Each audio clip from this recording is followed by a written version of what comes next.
This time we want to have a conversation with a politician and an author and an advocate of the High Court, Saitabao Kanchory. Good morning.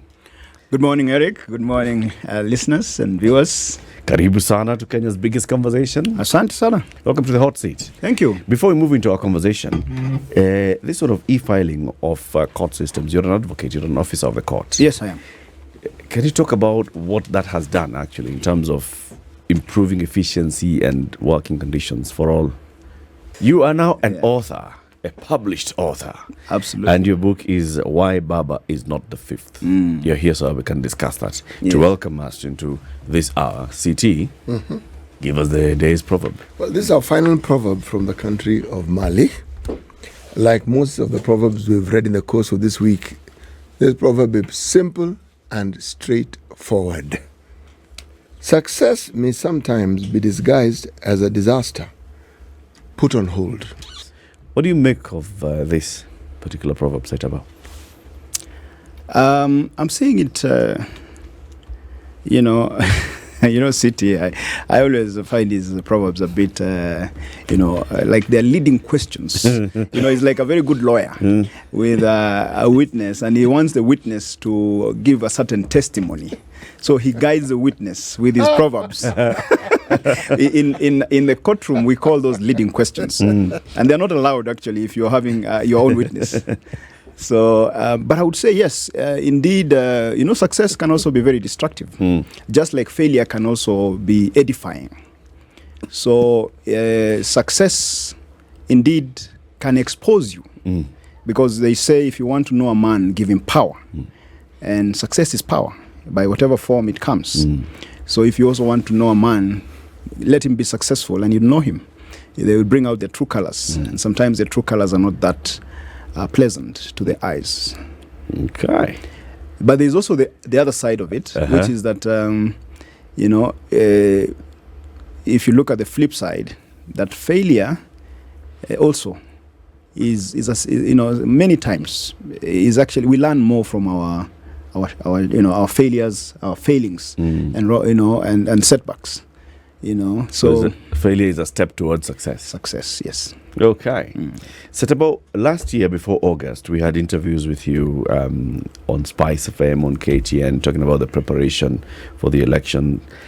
You were Raila Odinga's chief agent, the Azimio presidential candidate, and you were really very much involved dealing with the IEBC before the election, on the day of the election, after the election with the counting, and then the tallying of all the votes. You were in Bomas. We saw you. You were at some point addressing the country, and the IEBC would tell this podium is for commissioners, boss. Sia yako. After the election, we invited you here again, and we asked you, so what do you think happened? And you give us some bits of what happened. Now you've put it all together into a book, and I see you've brought some copies. Yes, for us, I have a copy for you. I will sign it for you. Yes, You can. Meanwhile, yes, I can share with City, and also this is City's copy. Thank you very much, sir.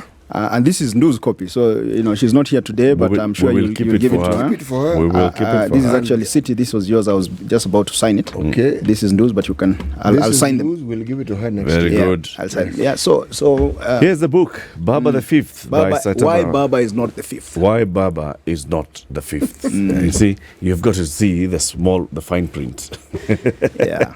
So you see, the art in the title of the book is when you see it, you read Baba the Fifth, but the story is why Baba is not the fifth. The reason for that is really, writing is a work of art. City, I know you know that, and that title has is twofold. One, it gives a story, but also it talks about Baba the Fifth. There is no other Baba the Fifth. There will never be another Baba the Fifth. So even when you see the title and it reads Baba the Fifth, there is no any other Baba the Fifth other than the distinguished Right Honorable Raila Amolo Odinga, the one man that this country will, for many decades and perhaps centuries to come, will talk about. A man who has contributed immensely to our progress as a nation. But then this is the intriguing tragicomedy of how Raila Odinga lost to William Ruto in the presidential race. Yes, that is a story. It is the story of how the elections of 2022 went down, and it speaks a lot about the things that could have been done differently, not just by us as Azimio, but also by IBC, which was the referee in that contest. I've called it actually a conquest. The election, the win of William Ruto was more of a conquest than a contest. In war terms, we were not. It was not a contest. It was a conquest, and indeed we were conquered. And the reasons are laid bare in the book. And to answer your question, because you asked a very broad question, I'll give a broad answer. I have previously. On this show and on other platforms, I have said that Baba could not have lost the election of 2022 if, one, the election was free and fair. Baba could not have lost if the election was free and fair. Number two, if we had put the mechanisms, as Azimio, if we had put the mechanisms in place to ensure that even if the other side or the arbiter attempted any monkey business, we were able to forestall them, Baba could not have lost. And so that is a broad answer, because Baba did not lose on the vote. I can tell you that without any fear of contradiction or any slightest demur whatsoever. Baba did not lose on the vote. And if they think, and if I am wrong on that, what does that mean? That Baba got more votes than absolutely. And if then where did they go? They are in the server. Wafungue server. Wafungue server. That we know. Oh, there are some certain things that they know. That they know that Kanchory doesn't know. Above Kanchory's pay grade. Yeah, exactly. So how would Kanchory know? Mzuri sana lakini hajui. Mambo hailewi. Hajui, What did you understand them to be saying? They were reassuring the candidate.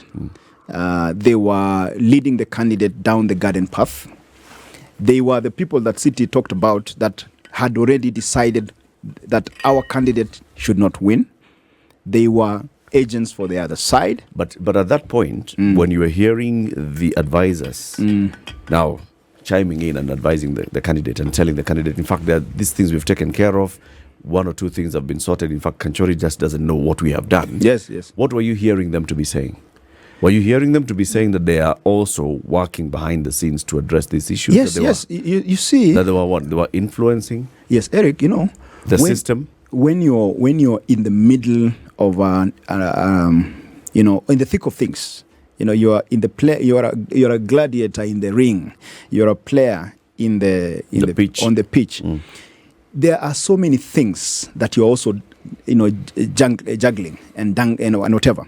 And so when someone else comes and says, Kanchory, this one is taken care of, even when maybe you're 60% or 70% sure, you cannot also never, you're not a prophet and you're not a seer. So you can't say with certainty that you're right. So you are left with also some doubt, and they put doubt in you. Maybe I'm the one who is wrong.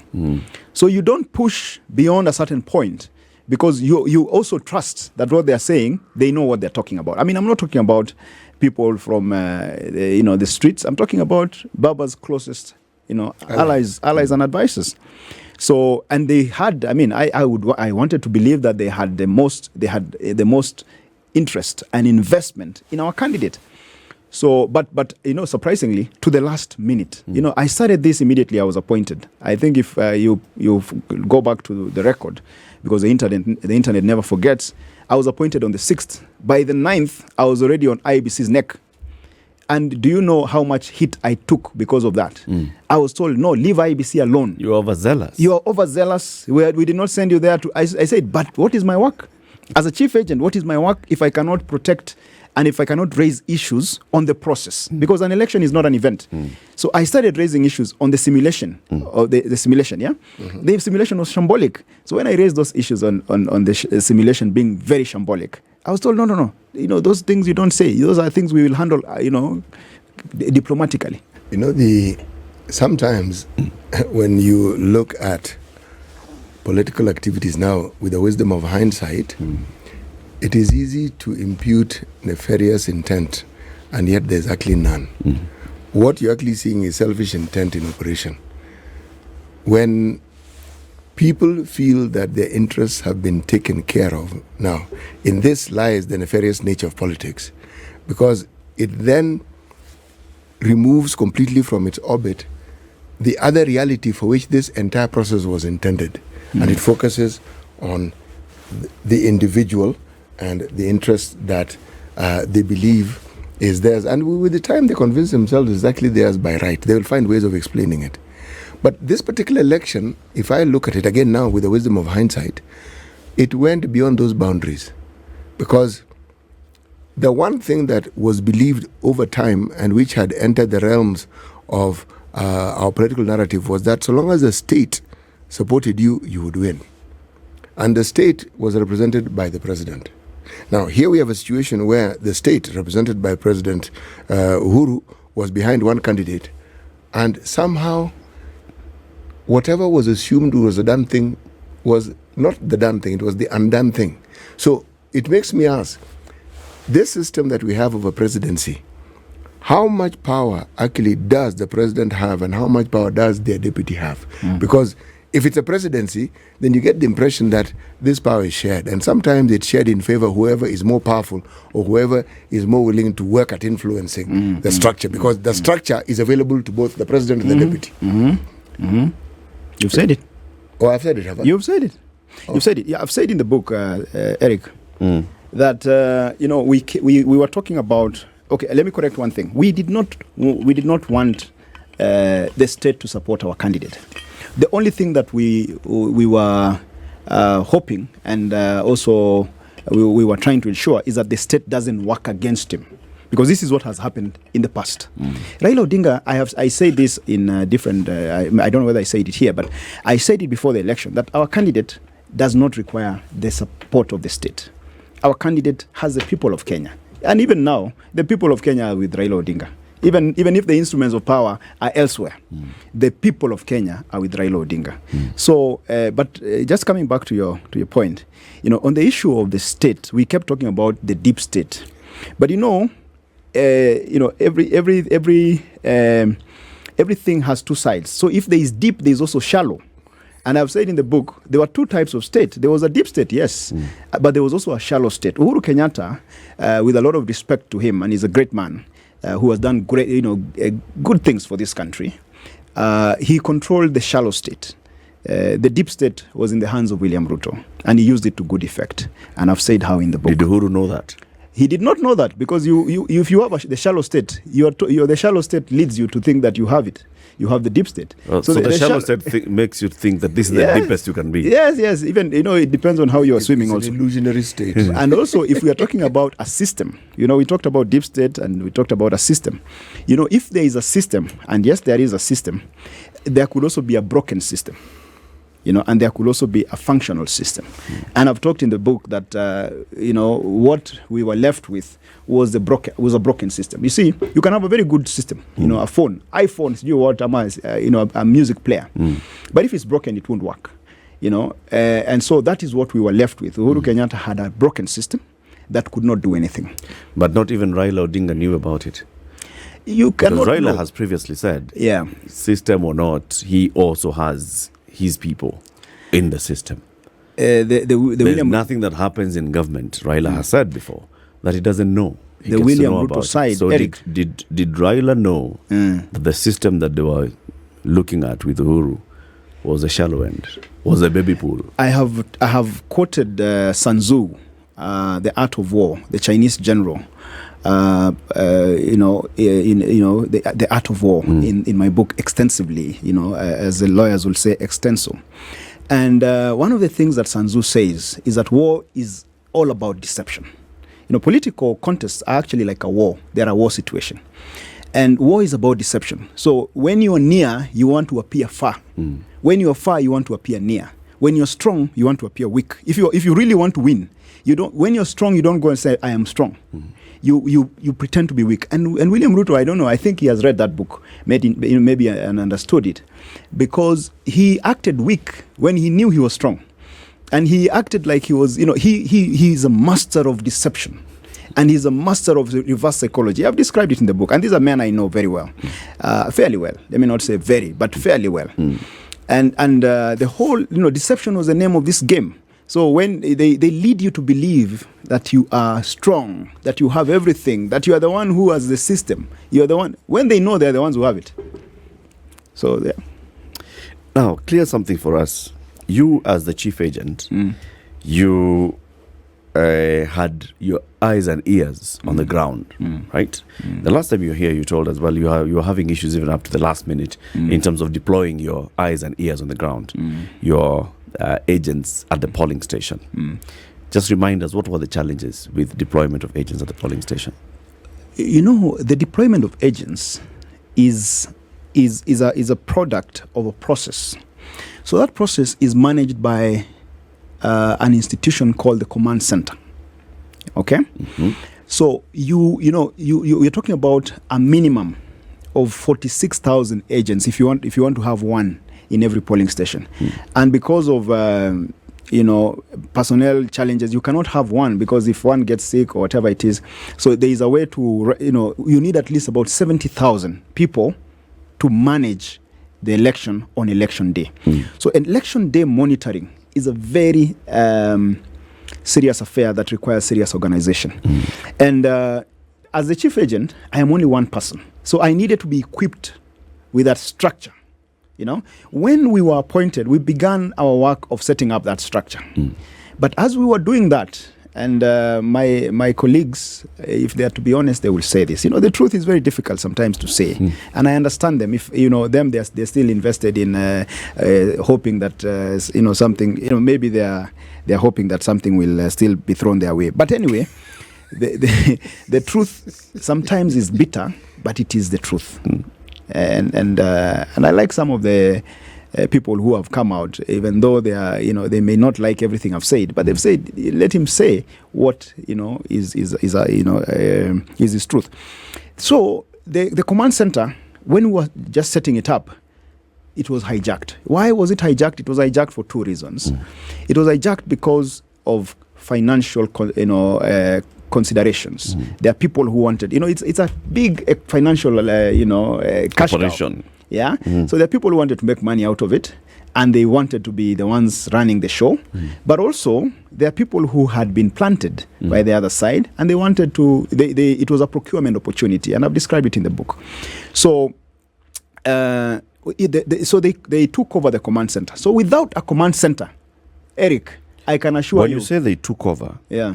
So when you were appointed, you embarked on the journey of creating and establishing a structure below you. Yes. And then you're saying that people came and took over what? The structure or the command center? So what happened is this. So we as me and my team of we were only 5. The National Chief Agents team, as you remember it.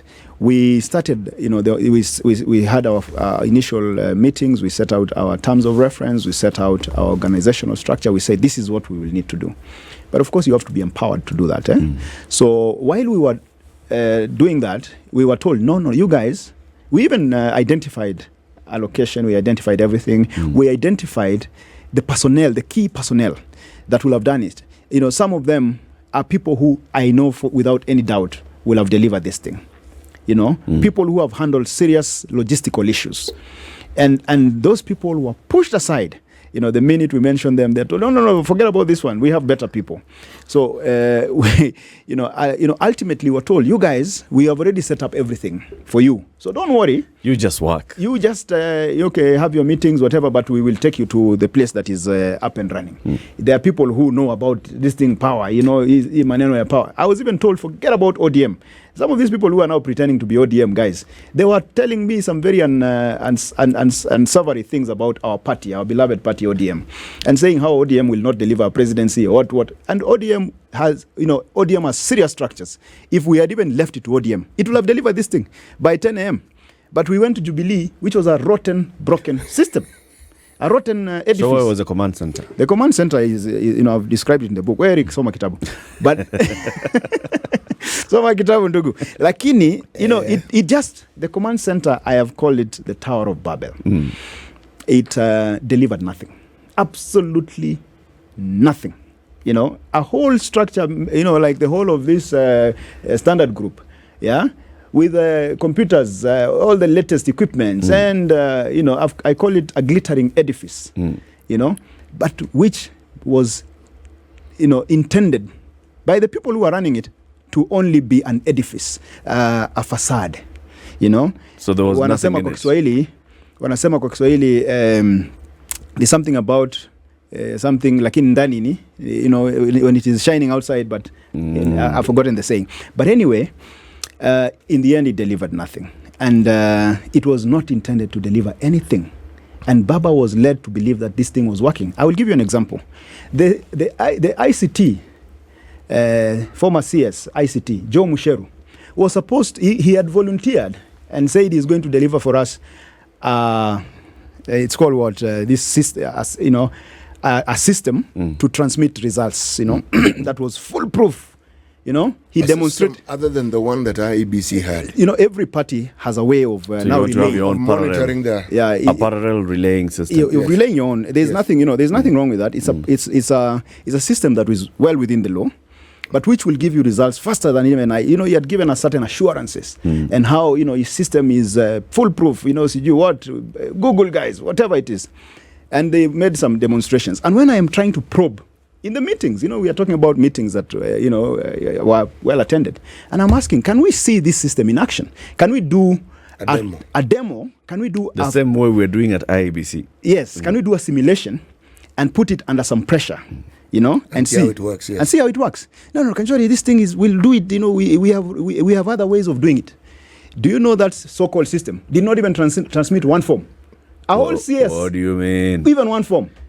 Okay, so what did it So you want to tell me that guy was what was he doing? Wait.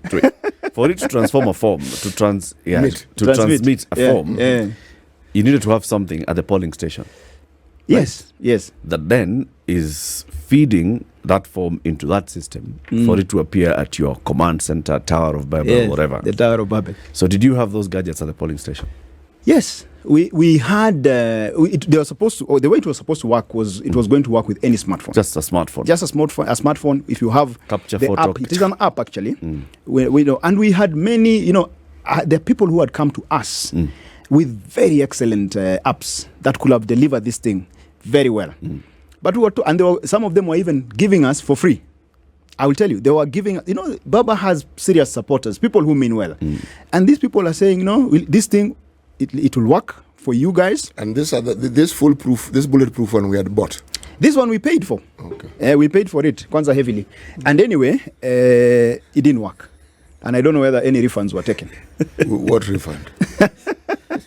So, Kanchory, on the ground, because now let's talk about this server story, okay? On the ground, as you were coordinating on the day of the elections, you knew, apart from the two counties where the presidential election was not taking place, in Mombasa and Kakamega, everywhere else across the country, the presidential election was taking place.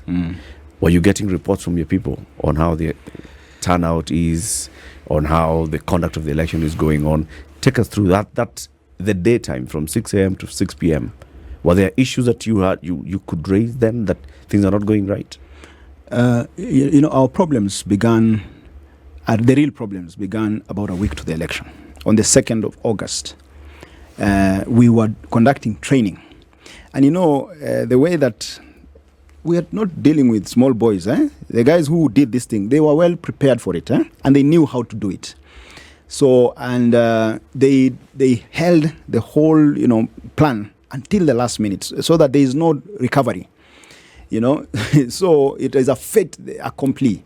On the 2nd of August, when we were training our agents, I started to see, because we were supposed to book venues, we were supposed to pay for venues. I personally talked to coordinators. We had a very organized system. Our coordinators from all the counties had given us venues, had given us budgets, and I gave them these things about 2 weeks to the training. And so these are the venues, these are the budgets. Pay the coordinators. I did not want to handle even a coin in this election. And I didn't, by the way. I didn't even handle one coin. And if anybody thinks I took even the asumuni from them, let them come for it. Nitauza mbuzi niwarudishie. Because I didn't take. You know, and I told them, pay our coordinators the things for the venues, book the venues in advance, give notices to the agents in advance and all this kind of thing. Do you know, up to the date of the training, which was 2nd of August, the venues were not paid for, right? So we had agents who had been notified. Was there money to pay? Of course. There was too much money. There was too much money, City. Money was not an issue. So you're telling us this now. Why didn't you tell us before? Anyway, go on. Anyway, you see all the wrong people. So 2 days smell to the training. Yes. And the venue has not been paid. The day of the training. The day of the training. The day of the training. 2nd of August. And the trainees have been alerted. They have they have even gone. They have even gone to the. These are the agents. They have gone to the agents and the trainers. They have gone to the where they were alerted to go, and the venues are locked because the venues have not been paid for. And I started telling these people, what is it? What is the problem? How do you had these venues 2 weeks prior? Why have you not paid? Oh, so you Safaricom. Oh, so you what? Yeah, a lot of stories, And on that evening of 2nd, I walked into the VIP lounge of the command center, and I wanted to hand in my resignation because I saw there's going to be a mess.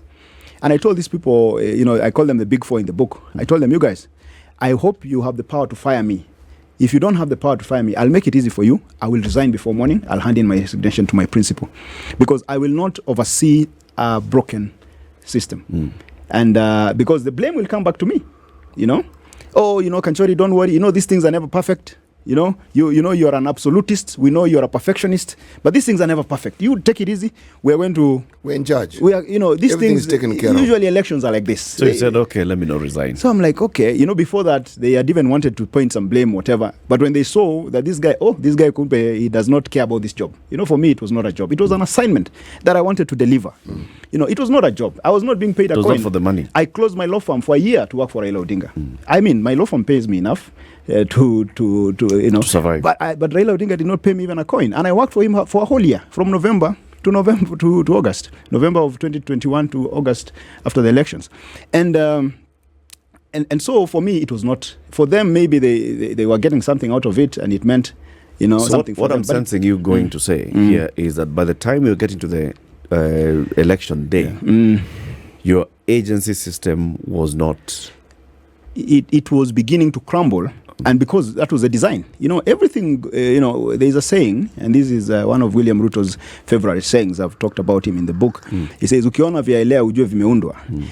Everything, is pre-planned. Nothing happens. I have to ask you this question. There is the underlying assumption here is that William Ruto and his people were behind all this. Now, what if the people who were supposed to be your colleagues were the ones who were behind it all along for their own reasons, instead of William Ruto coming to them, because that's the assumption William Ruto said, tupange hii namna hii. What if walipanga namna hii and then they went to William Ruto and said, this one tumepanga namna hii. Can we have a conversation? You have said it, City. You have said it. And in fact, that is how I put it in the book. Oh. Yes. Kupanga namna hii, it is even in the book. So you've said, have you read it already? I have not read the book. I have not read anything. So about the truth is the truth. I just know the book exists. The truth is the truth. So kikulacho kilikuwa nguoni. Yes. It was not about not William Ruto. Na ilikula ikanona. Okay. Sava issue. And just I've been corrected by Barack Muluka. Actually, even in Mombasa and Kakamega, the presidential election happened. It's just the gubernatorial election that did not happen. Yes, of course. It happened across the country. Of course, I say that. On this same day, right? When we say the server is where the issue is, explain to me how the server is the issue when the results are all physical up to Bomas. When you're waiting in Bomas, you're waiting for the returning officers from the 290 constituencies to come. So, the servers, the people who are saying, oh, the server is CG, the public portal, CG, the server is, that is just taking Kenyans for fools. Taking Kenyans for fools. The public portal was nothing but what had been IBC wanted us to see. It's like coming to your bed, to your house, City, and you give us to stay, City. You come to your house, then you let us see what you want us to see. But uko ndani maneno ingine inaendelea. Kali. Yeah. So the public portal was a PR exercise for IEBC. But Saitabao. But let me answer your question, Yes. Eric, because you've asked. Hii mambo ya server, what is so hard about opening these servers? You know, if there's nothing there, if there is nothing there, open it and say, you see, this is what the server is. And the opening of the server is a forensic exercise. Oh, It's a forensic exercise. it's not like a door you pull open. No. It's a forensic audit. All right? It's a forensic audit which has not been done. Even the Supreme Court, and I've said it in the book, in the chapter 6, titled "A Mockery of Justice." It was a mockery of justice. The Supreme Court did nothing. Did the commissioners at Bomas of Kenya rely on the server to announce the result?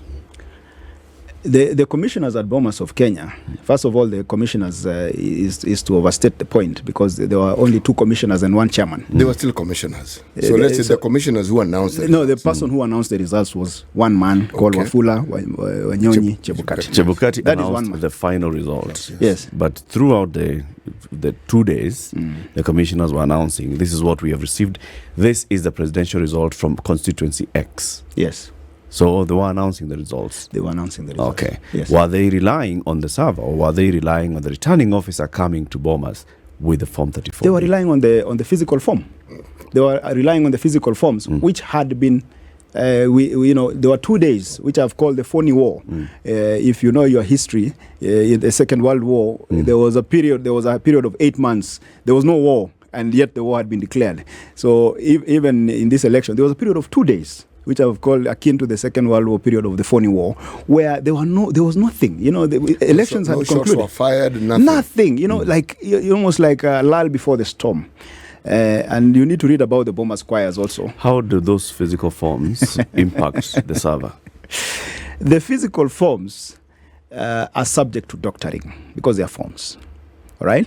The physical forms are subject to all manner of manipulation. But you see, the people who were in the polling stations, the presiding officers, they sent this information into the server directly.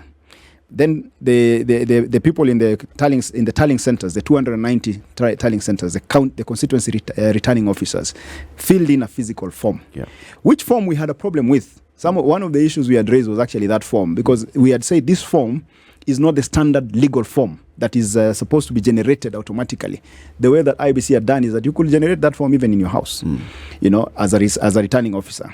So the results that you'll find in the server are the original in the polling station that was sent, you know, by the presiding officers.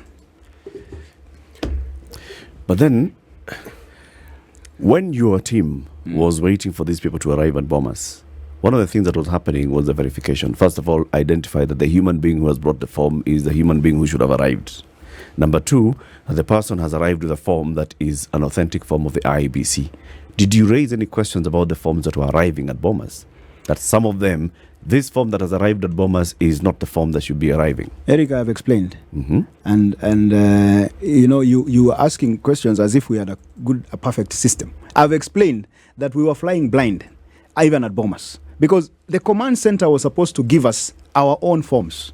It didn't. It didn't. So you did not know what was coming, We what was coming is what were was... completely in the dark at Bomas.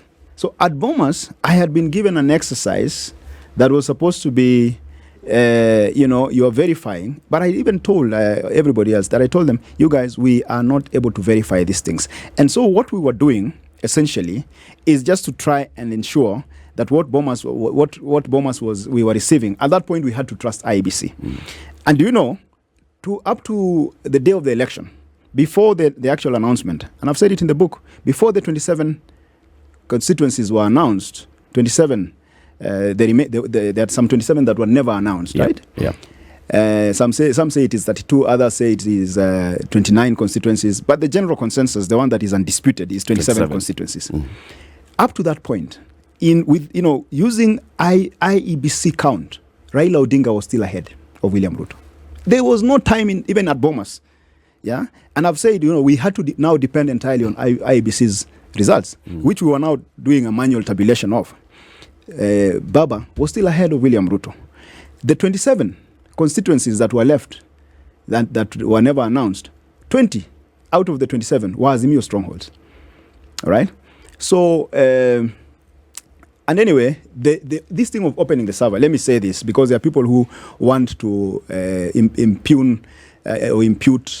ill motives on one Saitabao like Kanchory, the most honest man you will ever find, north and south, man. and the most hardworking. By the way, as I was writing this book, I worked harder than Rigathi Gachagua, but I didn't have to send pictures. Tell us about what you wanted to say. So I was saying this. Sleeping late and waking up. I didn't have to send pictures, but this is what I wanted to say. The people who are saying, oh, Kanchory this, Kanchory that, the reason we're asking for the servers to be open is because we don't have our own results as Azimio.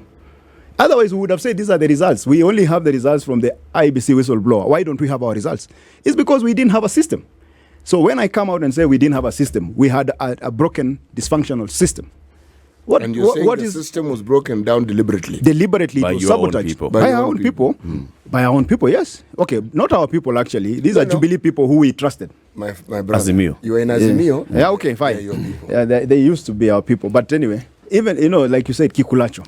So the reason why Azimio is really pushing for the opening of the server is basically just to see the result. Well, you see the whistleblower. Because they have no clue what the result is. And yet they say that they won the election. See, you see, do you know Eric? Latif. Yes. Unajua ni Masai naweza ongelesha Kimasai. Na ukinisukuma sana ndaongea Kimasai. Lakini this is a point, The whistleblowers report. Who has come out to challenge it? Who? Have you seen one man? Chebukati ametoka. Anybody, even the beneficiaries of Chebukati's results, have they said this one is not the correct?